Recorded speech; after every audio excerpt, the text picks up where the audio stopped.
और दिल्ली के सीएम अरविंद केजरीवाल की मुश्किलें बढ़ती नजर आ रही हैं। ईडी ने नवा समन उन्हें भेजा है। समन के खिलाफ एक बार फिर जांच एजेंसियों के साथ केंद्र सरकार पर गंभीर आरोप लगाए हैं आम आदमी पार्टी ने। शराब घोटाले मामले में भी अरविंद केजरीवाल को 9वें समन के बाद अब 21 मार्च यानी गुरुवार को ईडी ने पूछताछ के लिए बुलाया है।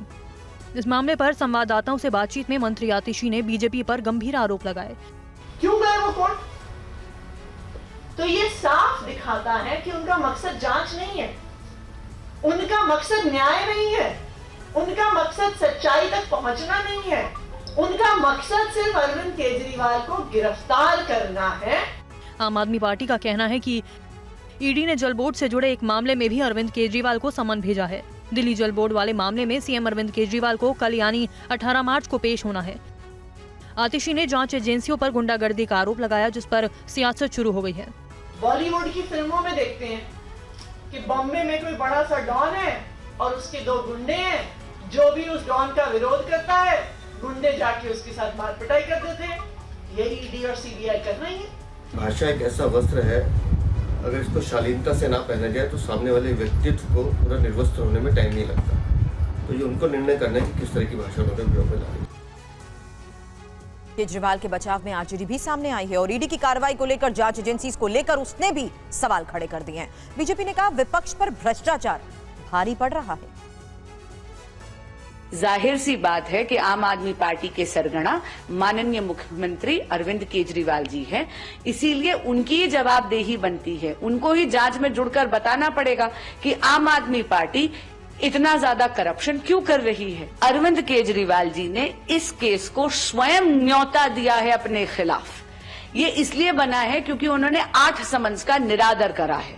तो मेरा आग्रह है अरविंद केजरीवाल जी से कि नवंबर 2023 से ईडी प्रयास कर रही है और आपको कह रही है कि आप जांच में जुड़िए। प्रधानमंत्री जी कह रहे हैं कि ईडी 2014 के पहले जो कार्रवाई की थी बहुत कम संख्या थी, 2014 के बाद बहुत ज्यादा संख्या में ईडी की कार्रवाई हुई। आदरणीय प्रधानमंत्री जी, सारे विपक्ष के नेताओं के यहाँ ही कार्रवाई हुई और जो बीजेपी के साथ चले गए उन पर कार्रवाई बंद हो गई, वो सदाचारी हो गए अजित पवार जी।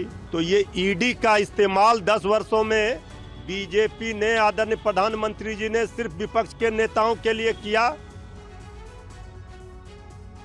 आम आदमी पार्टी ने आरोप लगाया है कि केंद्र सरकार लोकसभा चुनाव को देखते हुए सीएम केजरीवाल को गिरफ्तार करने की कोशिश कर रही है। आरोप को बीजेपी ने सिरे से खारिज किया है। शराब नीति बड़ा घोटाला है, उसमें जांच चल रही है और अगर जांच एजेंसी अपना काम कर रही है तो मुख्यमंत्री को उसमें सहयोग करना चाहिए। घबराना किस बात का? अगर चोरी नहीं की तो डर क्यों रहे?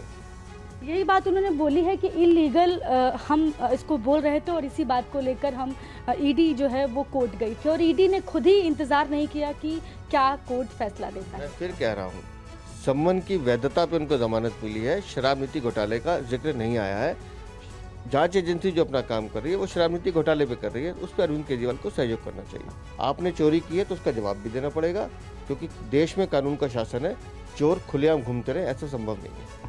और कह रही है कि ये सब कुछ एन चुनाव के पहले, चुनाव की तारीख घोषित हो रही है उसके 3 घंटे के बाद समन आ जाता है। मनीष सिसोदिया को जेल में गया कितना समय हो गया?